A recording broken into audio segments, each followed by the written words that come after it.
Hello, Dream Team. Welcome back to our YouTube channel. What's going on, ladies and gentlemen, boys and girls, Dream Team, beautiful people? Welcome to another exciting installment of Life is But a Dream with the Max. My name is Rato Macheta. And I'm Petola Machet. That's right. Yes, take us to the house. We're back. Ladies and gentlemen, boys and girls, if you don't know what we do in the house today, we like, subscribe, comment, share. Turn on that notification bell to know every single time we upload a new installment so that you can get us to 60,000 subscribers. We are crawling for the past 2 years. But anyway, we appreciate you. We love you. Yeah. Dream Team, we are back with another banger. We're gonna do a love and trivia, nah? For sure. Are we ready to get into this one? Yeah. Ready to get into it. Further. Let's do it. All right. It was the summer of 2008. She said, I would cook a lot of time with the date. Now raise it last 10 years of matrimonial cake. Wait, hold up, I think you made a mistake. 11 years, 2 kids, now we finna be great. One time, too real, at the end of the day, we say now we're stronger together, never better. Go-getters, trendsetters, Black Panthers, the anthem. We the max and we only getting better, ayy.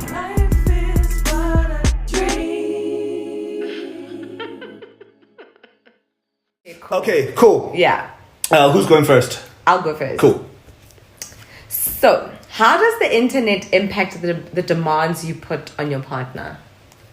I think it heavily influences the demands that I put on my partner, but not just my partner, on myself and on my life. You know that I use the internet to inspire me, to put me on game as far as things that I'm not aware of, the kind of life that I want to live. I look to the internet to kind of help define and paint that picture of like what I like, and I'm very clear about things that I don't like, and I'm very clear about things that I like, and to the point where I'll show you and I'll be like, yo baby, check this out, this is us, this is you and me, this is kind of what I want. It's the internet right now is such an integral part of our culture. I think it's not a bad thing. I think the internet is not a bad thing for as long as you're intentional about how you're introducing it into your life. How about you? So I think for me, it doesn't, what's the question? It doesn't impact, I don't put a lot of demand on you, but I think it impacts how I put a lot of demand on myself. Mm-hmm. So I think I've spoken about this, but I have a love-hate relationship with social media. And I go through phases where sometimes I deactivate the app, sometimes because I get to a point where I find that I compare myself heavily, especially with people that are sort of in the same space as I am, doing the same things that I am. I've literally had to unfollow certain people, and not because I hate those people, but because I was starting to compare myself heavily against them. For sure. So, and I didn't like that feeling, I would wrestle with that feeling. I would take it to God and say, Lord, I don't like what's going on in my spirit. I don't like what's going on in my soul. So taking a break from, that environment or maybe those people, I can go away, pray about it, and come back with a clearer perspective. Yeah. I think maybe you do allow it to impact your view a little bit more than you're willing to let on. It's not necessarily a bad thing. My view on your view on me. Okay. Only because, so you know how they say, guys, like when you make a joke, like it's actually true, but like you're saying it jokingly, but Range Rover. Right. So I remember when we were going through our financial troubles, right? My wife would be like, Range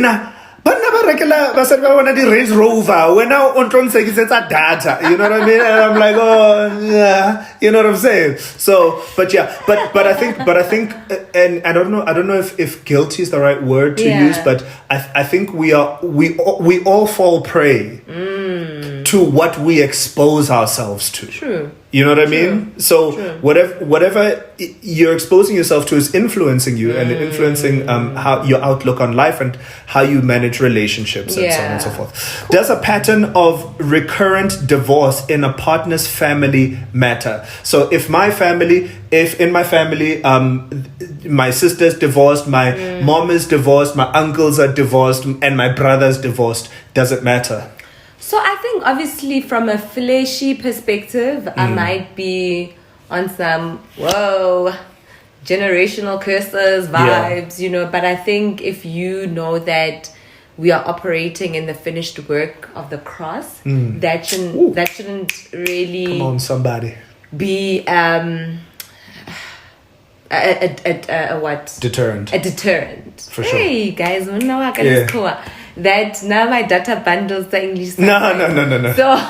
So it shouldn't be a deterrent because we know that we are working from a place of being redeemed, you know, from sin and from the curse of the fallen world. Yeah. So for me, I think fleshy, I would raise an eyebrow, but once I pull myself towards myself and remind myself whose I am, then it wouldn't be a deterrent. For sure. Yeah. Yeah. For me, I feel like I've been fortunate in the fact that I've always not always prided myself, but always been aware that I am the different one.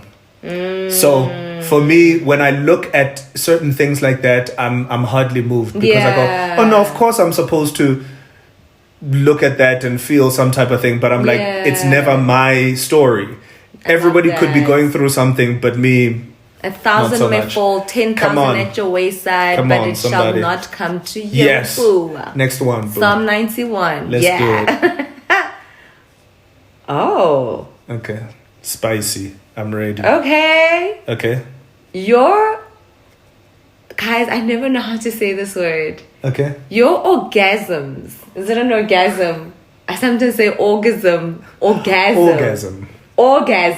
Guys, I never know how to say this word. It doesn't matter. Your orgasm. Yeah. Okay. I double, triple. Yeah. Are your responsibility. Oh, how do I feel about that? Yeah, discuss for 10 points. Your orgasms are your responsibility. I think we've kind of touched on this before. I think it's both of our responsibility. Yeah. So your orgasms are both your responsibility and my responsibility. Yeah. My orgasms are both your responsibility and my responsibility. Yeah. I think it's and it's this thing. I can't kind of be like, well, I got mine, get yours, you know, and kind of roll over, you know, because I get so much fulfillment out of my wife receiving the maximum pleasure out of us being intimate and having sex. So I think it's a dual function. How about you? No, I agree. And I think that the biggest responsibility for both partners is in one, there's two things, I think. Don't be self-absorbed when it comes to lovemaking and, you know, making your partner feel a certain way. It's not all about you. Yeah. And communication. So I think a lot of us, especially women, sometimes we don't communicate what we want our partners to do. Make that practical. So what do we do? If you do something, or if you touch me in a way that does nothing for me, I'll be like, oh, babe, I don't like it when you do that. Rather do this. For sure. Yeah. Yeah, that's very practical. And I welcome that. Yeah. So my ego doesn't get in the way because I'm trying to make sure that my wife, you know, has the best time ever. Yeah. So I don't know what I was about to say. Has the best time ever. I think I do know what I was about to say. So I want to make sure that she has the best time ever, right? Yeah. So when she says to me, yo, you know, that's not quite working. No. But on the opposite end, she also tells me, I like that. Yes. Keep doing that. Yes. Keep it there. Yes. Don't move. Yes. You understand? Yes. Then, you know, I want to ask a follow-up question on that though. So I know that people are very different, right? Yeah. And I don't know if this is a biological thing, but what if somebody is not prone to reaching orgasms? Do you know what I'm saying? Like are we also putting? Remember, like we're asking our guest the other day, and I was just like, are we putting too much weight on sex? So my thing is now, do we put too much emphasis on reaching an orgasm, you know, and does it then mean that you're not connecting and not having great sex if you don't orgasm? Because I mean, I don't know, but I'm just wondering, like, it can't be, for me, it's wild, you know. I know in stories, documentaries, whatever, of women that have never experienced an orgasm. I wonder. Like, ever. I mean, So I I'm don't just like, know. I don't know. I can't speak for those women. Yeah, come on. I mean, stop. So I'm not sure, baby, if Yeah. if it's also the lack of communication that we talk about, because sometimes people think that they're doing the right thing. But what if, sorry. So baby. I'm just, so you're saying that if a man or the couple is doing all the right things, they're pressing all the right buttons. So then maybe it's time to call a sex therapist, because I feel like, is it? That's my question. I feel like everyone deserves to experience that feeling, even if it's once in your lifetime. Got you. I just feel like even if a woman feels pleasure and she's satisfied or whatever, but she's just like, I just don't know what an orgasm feels like. Yeah. Okay. Cool. I don't want to labor that. but I hope you understand what I'm saying. Like, I'm just like, I you know, get you though. what about, okay, outside of the Christian context, here's a woman who has dated many men, different men. And through her dating life, she's never experienced an orgasm. So she comes into marriage, she's having sex with her husband. She's just like, no, I'm just not the type to peak. I think maybe people also, there needs to be education about what an orgasm is. Sometimes people don't know. Maybe sometimes people experience it, but they don't know what the feeling is. Which one is that one? I don't know. No, wait. Let's move forward. How can you orgasm? Baby, we've been here for 25 minutes. How can you orgasm and you don't know that you orgasmed? Maybe some people don't know what it feels Marriage like. is a leap of faith. Do you agree with the statement and why? Marriage is a leap of faith. I think so. I think marriage is taking a leap of faith, believing that God at the helm will steer the ship.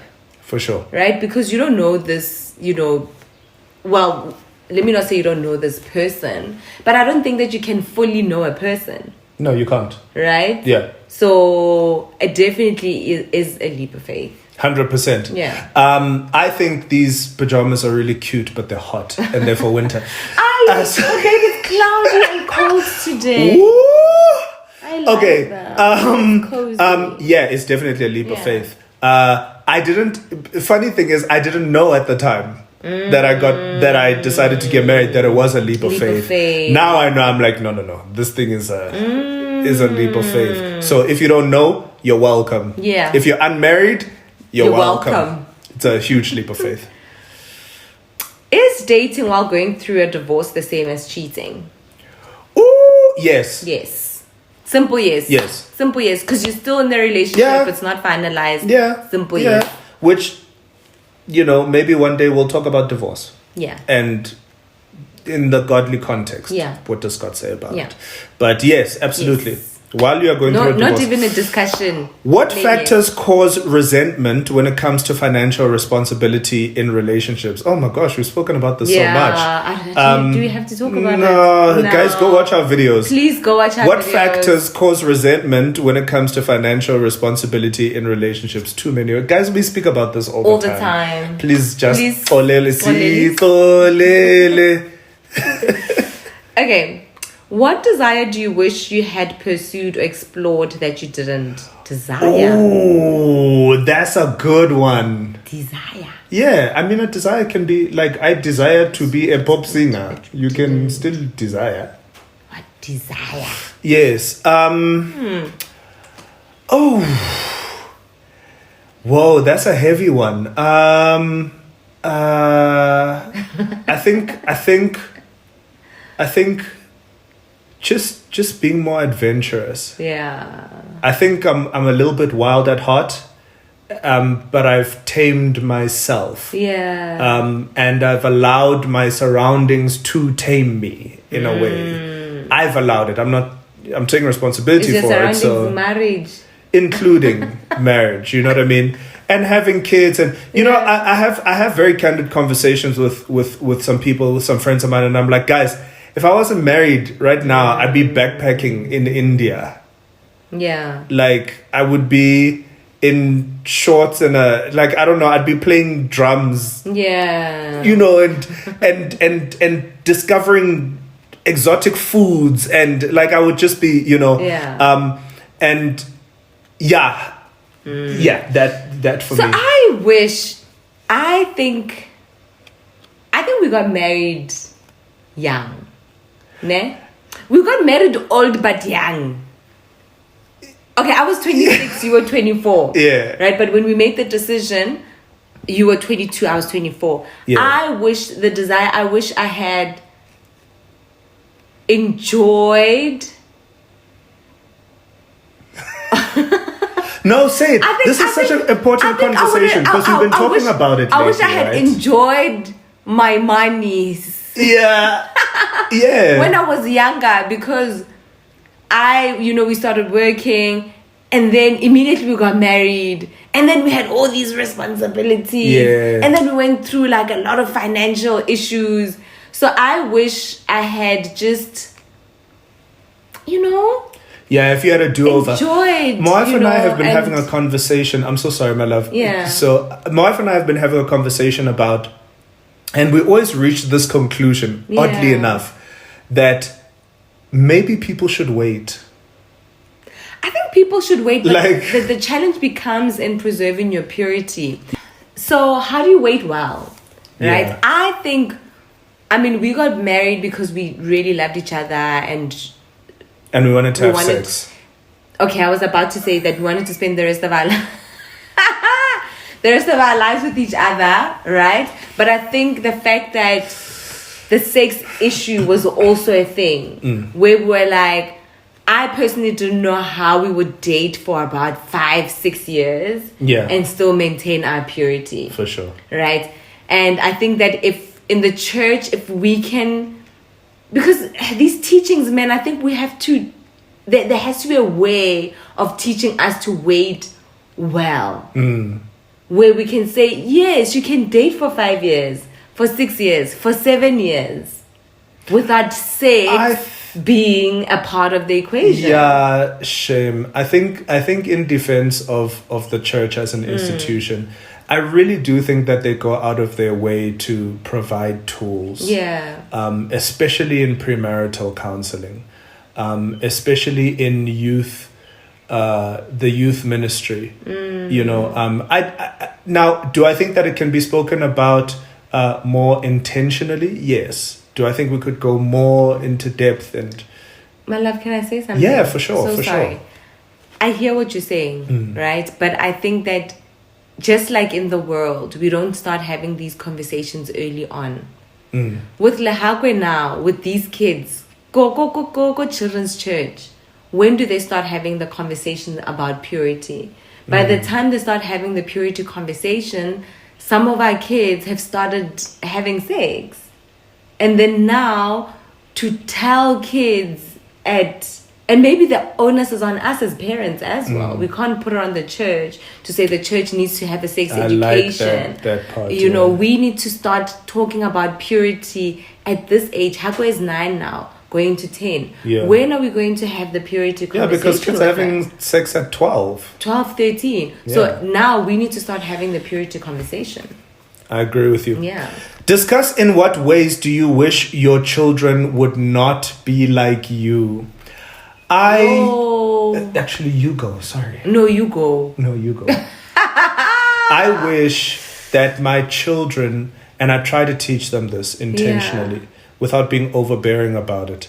I wish that they would not walk in fear. The reason, by the way, I have such a hate relationship with fear is because I grew up fearful. That's why I always fight you on conversations that have got to do with, we're not doing this because we're fearful. Yeah. We can't open that can because of fear. We can't explore that because of fear. I do not want my kids to be like me when it comes to fear. And by the way, today, as much as I do it scared. Yeah. I just don't show it. Yeah. But I do it scared. I agree. No, I can vouch for you. So for me, guys, my children cannot be of the streets.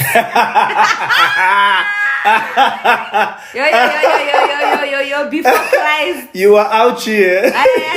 Before You were Christ, alive. Before Christ, I mean, Yeah, you know, I just for think sure. about before I just love how honest and candid you are in saying No, that. guys, like just and before, I love that, yeah. before I had a relationship with God, with Christ, and we were like of the streets. We were out partying, drinking. Yeah. I remember varsity was just a very wild time. Yeah. And I think for me, I would not want my kids to go down that route. I really pray that my kids would go to youth camp.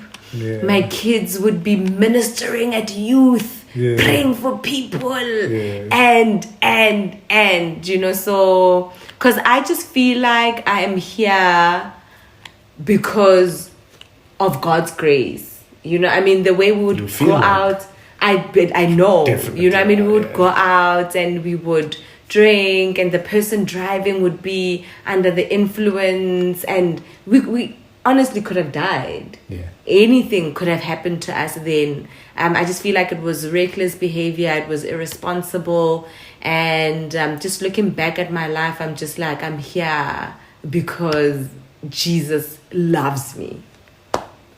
So Good my answer. kids, please don't follow in my footsteps. Yeah. Stay at youth. Yeah. Yeah. Yeah. Last one. Cool. Second last one. Are in-laws welcome to live with you for extended periods of time? No. We're not even going to discuss. I think, like, no. No. I think, okay, I will say this though.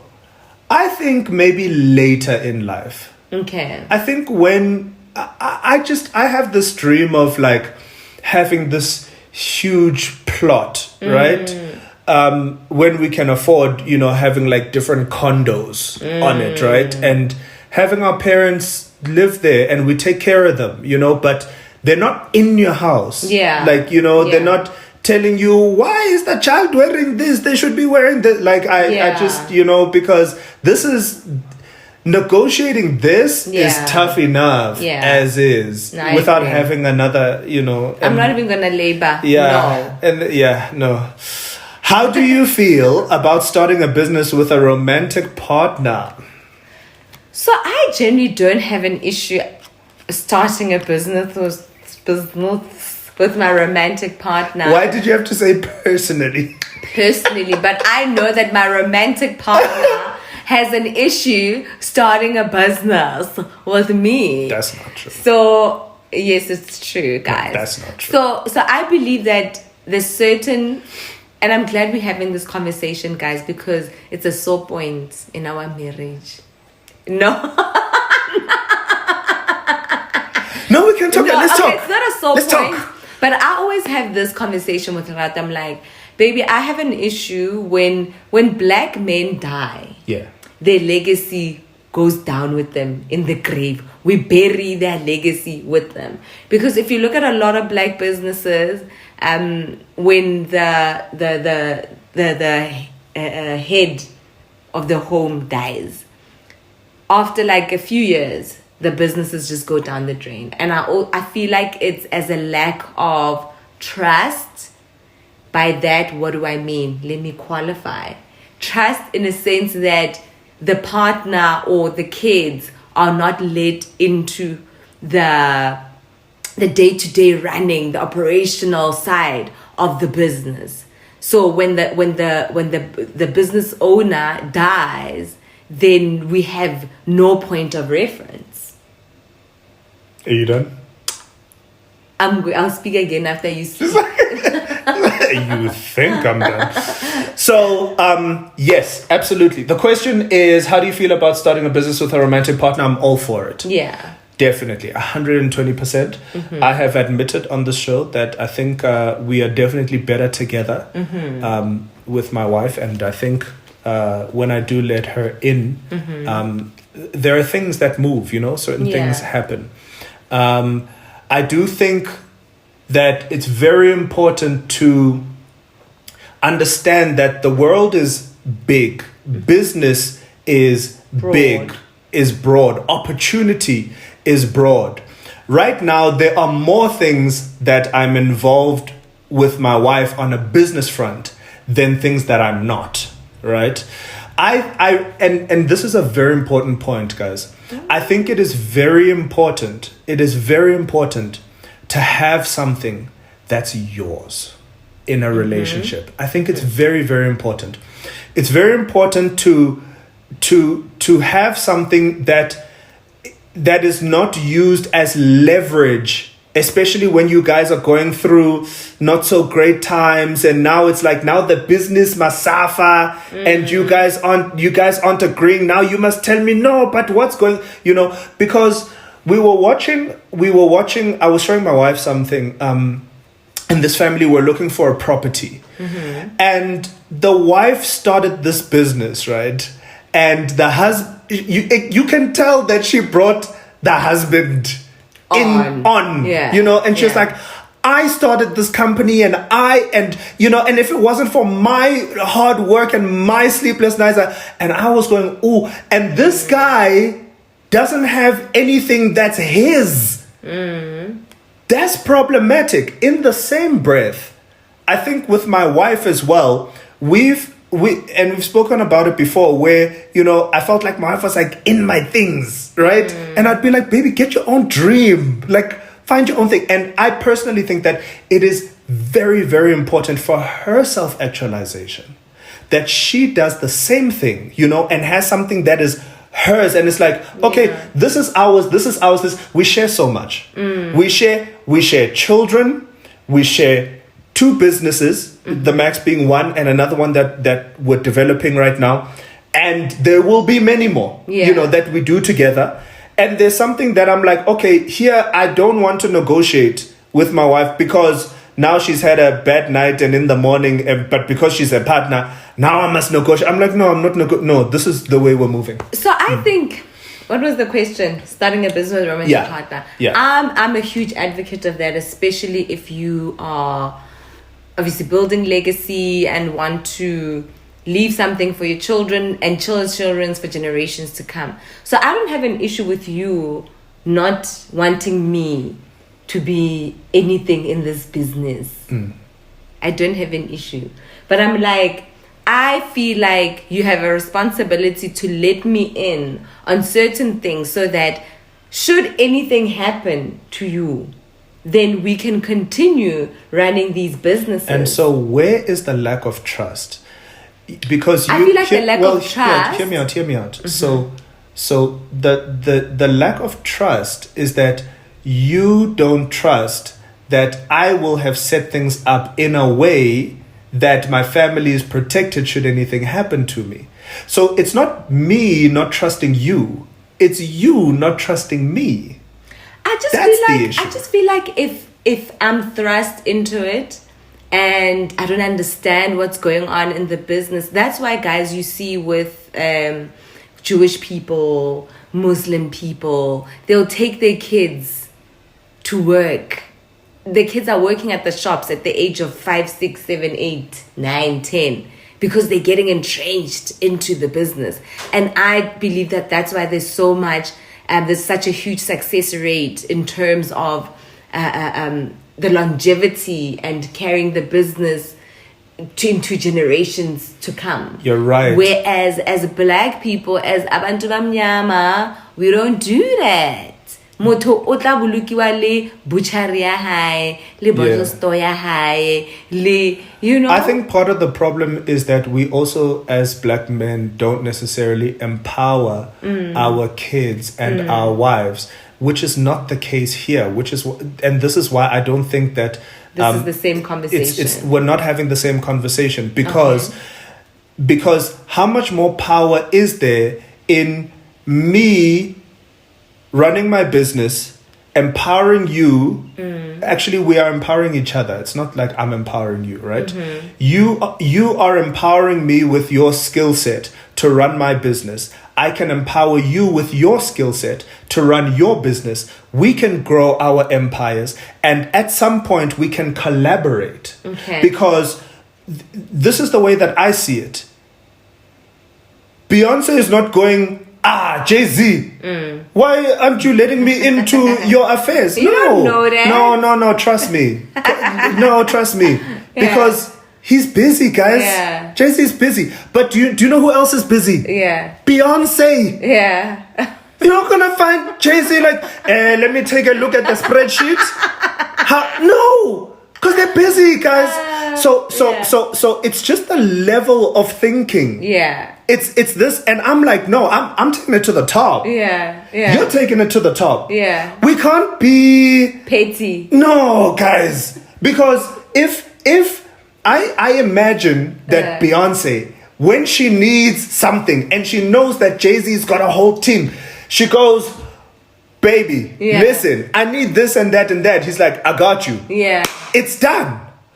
The other way around, exactly the same thing. Jay-Z's like, hey, my wife knows how to stage shows. And I need to put an extravaganza together. Yeah. B, can I use your stage, whatever, sharp, J, speak to, do you understand what I'm saying? Now, because, and it's poverty, guys, it's poverty. Now, because we are like, if you die, then, no, chief, wait, it might be easy. Because now, and I'm telling you guys, these things, they spill off. You must have your own, stop laughing. Gents, you must have your own thing. Ladies, have your own thing. But find those things that you guys can collaborate. Yeah. Find those things. Baby, we are collaborating on more things than things that I'm doing apart from you. Come on. Okay. And this was another exciting installment of Life is But a Dream with the Max. One time, too real. Oh, you know what it is. Peace and blessings, people. We out. Love you. Bye. Bye. We the max and we only getting better, ayy.